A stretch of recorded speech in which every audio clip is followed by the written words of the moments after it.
I'm not much of a speaker, so don't mind if I get mind blocks. But something which Akinchana Prabhu was talking about was firstly with the Mridanga players and the ego, and how Ayanda Prabhu was, he didn't want his Mridanga players to have an ego. Now, I first came into contact with Ayanda Prabhu through Kirtan, and that's how I got to know who he was. I always wanted to play Mridanga for him, so I must have been say like 17 or something when I came to Vrindavan first, and I ended up playing for him, not knowing who he even was. At this point I didn't know who Ayanda Prabhu was. I remember Bhagavat Pran was there and Ram Roy Prabhu was there. I was doing the 4 to 7 shift with them, and I was playing Mridanga for them in my trackies, my tracksuit bottoms, and my t-shirt. And your goatee. Yeah. But then Ayanda Prabhu came down, and at this point he didn't have his screamer harmonium. He had the box harmonium still, which he was using, and he was carrying it around his neck, and he had his Babaji Vesh on, whatever you want to call it, but it wasn't a dhoti, right? So it was a bit different for me to see, okay, he's dressed a bit differently, he's carrying a harmonium, there's holes in his cloth, he's got a huge beard, so it was a bit different. Anyway, he sat down and I thought, okay, let's have a go, let's see what he's like. And then he just started singing, and the most melodious voice came out, I remember his face turned bright red like a tomato, because he was just singing his alaps, and that really it moved me. So anyway, after that evening he went to I was in Baharilal, and he came to get bhoga for his deities, and he would only leave the temple premises, for stuff like this, either to get bhoga for his deities, or even leaving his room. It was very rare, to go to the bathroom or to come down to dress the deities or to do kirtan. So majority of the time he was in his room. But that evening, I luckily got to catch him in Baharilal, so I introduced myself to him, and I said, I'm Varun, what's your name, Prabhuji, because I felt really inspired from your kirtan. He said, I'm Ayanda Das. And then he said, oh, you play really good Mridanga. And I was like, and at that point I couldn't even play anything. It was just like really, really bad. Still is. But anyway, so then he said, how did you learn? I said, I never learned. I never went to any lessons. I just picked the Mridanga up and played. And he said, good. That's the way it's meant to be done. He said one time, he told me a story that one time Srila Prabhupada was giving a lecture, and one disciple asked Srila Prabhupada, how do you play the Mridanga? And Prabhupada said, you just pick it up and you play it. You just hit it. You just hit it. So then he said, I want you to come every evening and start playing for me. So I was like, wow, okay. But I didn't know who he was. Then I went back home. I was obviously born in a devotee family and stuff, but we never knew who Ayanda Prabhu was. And I would always see this Vrindavan Mellow CD in my father's drawer, with a peacock. So that was just, but I never put it into the system to see what it was. So when I came back, I saw Vrindavan Mellows. I was like, okay, Vrindavan. I was just there, and it was amazing. Let me put it in and let me see what it sounds like. And as soon as Ayanda Prabhu started singing, I realized, oh my God, that's the same devotee who I was playing for. Then I discovered Raj Vilas, President of Raja, and I was listening to them all, and that's where the desire, manifest, become one of his drummers. Gopal used to play there, and Vrindavan, and Madhava was from before. And then I came back, and Ayanda Prabhu just really he took me under his wing. Gopal remembers, he was like, I came first time to join in 2005. I never actually joined, stayed in the ashram, but I always lived outside. And Ayanda Prabhu, he had like a small relationship with my parents, so my parents were really worried because obviously so many Gurukulis come to Vrindavan and they get into the wrong association, they start doing things which you're not meant to do in the Dham. So my parents were very worried. So they told Ayendra Prabhu, please you look after him. And he was very kind, and he took the responsibility on his head. He said I'll look after him, So yeah, he inspired me. At that time Gopal was kind of out, he had some health issues, he was in Bombay, and it was just, I came to Vrindavan and he took me to his room and he was just like, you have to play Mridanga for me. He was like inspiring me a lot. So I got into the program and it was intense, I learned a lot along the ways, a lot of chastisements, and I'm very grateful to him. And at that point, I'm a different person now only because of him. Then I was just a materialistic kid who had no understanding of what Srila Prabhupada had come to give us. I was wearing karmi clothes in Vrindavan, I wasn't wearing any tilak, wasn't chanting any rounds, wasn't doing anything of the sort which was devotional. But Vrindavan Dham always attracted me, so I would still come here regardless of what my mental state was. But then when he took me under his wing, he molded me in a way which I needed to be molded.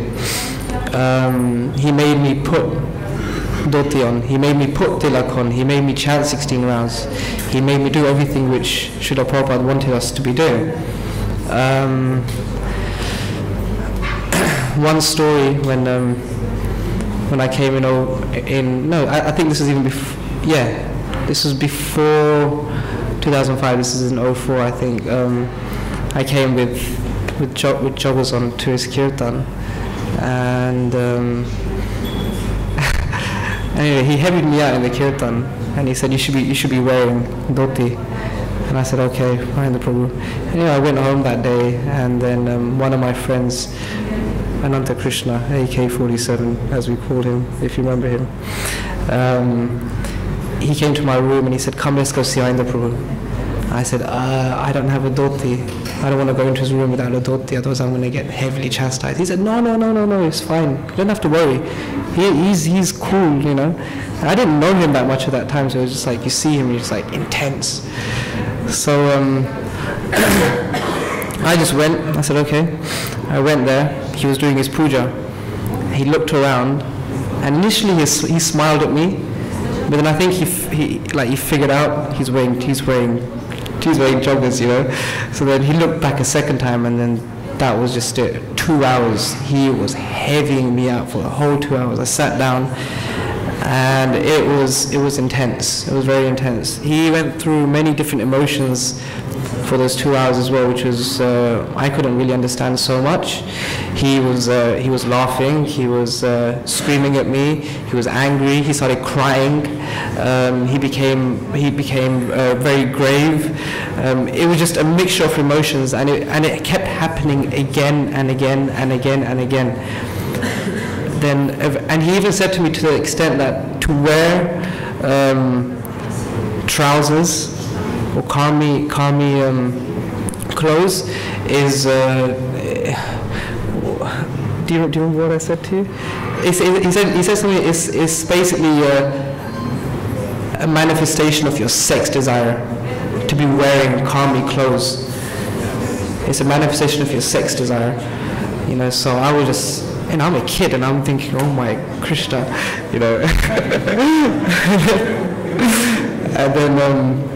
and then he came up to me and he hit me. Ayendra hit me. Not once, but 3 times. He got his hand and he hit me here so hard, like my father's never hit me that hard before.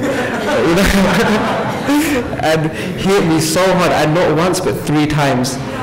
And the whole time he was hitting me, there was no hatred in my heart, there was no envy, there was nothing of the sort. I was just awestruck that I'm getting the mercy of a pure devotee. And then after yeah, I was struck as well, yeah, 3 times. And after it hit me, that's when I knew in my heart that he's my guru, like Shiksha Guru. Because if there's no hatred after that towards a personality, of that devotee of that caliber, then you know straight away that you have some connection. And even if my father was to even give me a little slap over the face, the ego gets in the way, and you feel like, how dare you slap me, But I didn't have even a tinge of that feeling with Iyengar Prabhu. And then he said to me after he hit me 3 times, extremely hard, he said to me, and Varun, I've hit you, but you should understand, by me hitting you, I've taken half of your karma. He told me I took half of your karma for that. So I was very moved. And then he gave me my first dhoti. After I obviously had dhotis when I was a kid, but you go through your stages where, you just your bad period, whatever it is. So coming out of that, he gave me a dhoti, and it was actually Maha from his Daisachi Sutta, which I still have. So from there onwards, I just tried my best to chant and follow him. And there was one time I actually spoke to him. Like, kirtan is very important for all of us boys. We want to follow in the footsteps of Iyengar Prabhu and carry on what his legacy that he's left over here. This Krishna Balaram Mandir is running because of what Srila Prabhupada wanted, this 24-hour kirtan. If there's no 24-hour kirtan in this temple would, there's no life. People will just walk in and they'll walk out. But the thing that actually keeps people here is that Nam Sankirtan which Iyengar Prabhu established, which obviously Srila Prabhupada's desire. So a lot of the times I would sit with him and I would discuss to him about the how kirtan is going within our movement. There was a huge outburst of kirtan from 2007, I would say, around the world. A lot of the Gurukulis were taking up kirtan, but at the same time there were many things which were not being done in the right way. So I would always ask him instructions on how to perform kirtan. One very nice thing he told me about Nam Sankirtan, I was complaining to him, you always tell us we should do as much Nam Sankirtan as possible. But and we should do kirtan with somebody who's chanting Shuddha Nam. That's what he said, Shuddha Nam. Now, I said to him, that's okay, we come to Vrindavan, we meet you, and we do kirtan with you. But when we're back in the West, who do we do kirtan with? Where's the Shuddha Nam? It's very difficult to comprehend who's chanting Shuddha Nam in the West. So how will we feel enthused to carry on doing kirtan when we don't have your association with us? And he said to me, Varun, you should understand that kirtan is not an independent thing. It's a group effort, right? So actually the singer, in reality, the singer isn't actually the leader of the kirtan, because it's a group thing. And he said, and even if the singer isn't pure, right? Even if the singer isn't pure, and you're just participating in the kirtan, you're equally responsible as a singer is, just by being a participant in the kirtan. And I said, why? And he said, because Shuddha Nam, if the singer isn't singing the Shuddha Nam, then you should take it on your head that you sing Shuddha Nam. So the holy name actually descends and enters into that kirtan. Then actually you're the real leader of the kirtan, not the singer. You're the real leader of the kirtan. So we can complain and, kirtan is not the same, or this or that, but the more you complain, you're not going to get anywhere. Take it on your head and you sing the Shuddha Nam. And by you singing Shuddha Nam, that name will come, descend into that kirtan, and Chaitanya Mahaprabhu, Nityananda Prabhu, they will be dancing in that kirtan. So, that was a very was a very nice instruction which he gave me, which helped inspire me to sit in many different kirtans besides his. I would also, if I got some.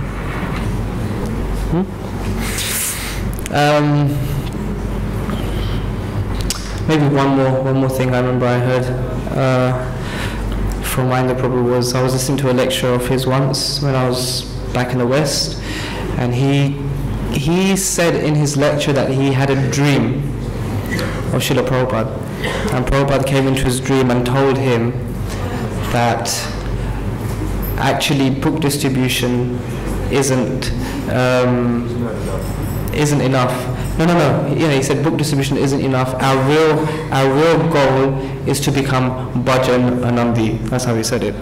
So and he said, and I'm sitting, and in the lecture he said, I'm sitting right in front of Radhe Shyam and Srila Prabhupada. I'm not here to lie about this thing.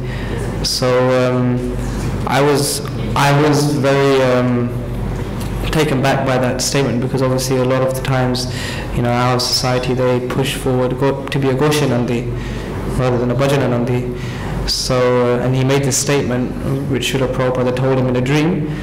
Anyway, I came to Vrindavan. As soon as I arrived in Vrindavan, I went to his room, as I would do normally. Whenever I would arrive, I would just knock on his door, pay obeisances, and then he invited me inside, and I just asked him, I said, Mahendra Prabhu, I was listening to this lecture, and you said this, that Prabhupada told you to become Bhajananandi is actually, that's our goal. I said, how does that work? And he explained to me that actually, they want to bang on about, to be Goshanandi, it's like you get 1,000 times the bliss than a Bhajananandi gets. So they say to be Goshanandi, you get 1,000 times the bliss. So he said, all these book distributors are going out there and they're distributing the books and stuff. And he also distributed books for how many years? Like many years. 9 years. He was his main book distributor. And the reason he got this dream was because actually he had, while he was book distributing, he desired to start his own Sankirtan party group. And he kind of backed away from the book distribution. He had backed away from the book distribution to start his Sankirtan party, and he had actually slept off ISKCON property for one night at the house of Some airline. who is it? Some airline cargo manager. Yeah, some life. Yeah, it was a life member. Yeah. So he was feeling guilty that I've like. I'm not sleeping on Srila Prabhupada's property. This is the first time I've ever done that, and I'm kind of neglecting my service to Srila Prabhupada, which is book distribution. So in that mood, he went to sleep, and Srila Prabhupada came to him in his dream, and he pacified him. Mahendra Prabhu was crying, he was telling him, Srila Prabhupada, I want to establish this Nam Sankirtan, and I want to get a bus, and I want to get this, trying to telling him with so much enthusiasm. But in the process of telling Srila Prabhupada in the dream, he realized, oh my God, I'm actually neglecting my number one duty to Srila Prabhupada, which is to distribute books. And then he just broke down crying, and then Prabhupada put Mahendra Prabhu's head in his lap, and he patted him on the head, and he said, don't worry, it's okay. You're doing nicely. So because of that, this dream also, Srila Prabhupada told him that actually our number one thing is to do bhajan. So he was saying that when people go out on the streets, how much anand are they actually feeling when they go out on the streets? They're in the cold, they're in, and there's this and there's that, there's so many disturbances. He's not trying to say we shouldn't do this, but he's just trying to establish a point about how important bhajan is also. And then he said to me that if you take these people that they only go out on the street and they don't concentrate on bhajan, they don't concentrate on anything besides just going out, and you take their anand, you divide that by 1,000. That 1 of 1,000, that's equivalent to their bhajan.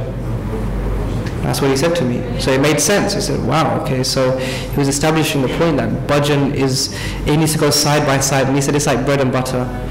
You know, bhajan and to preach goes side by side. You can't just give preference to one. They both go together.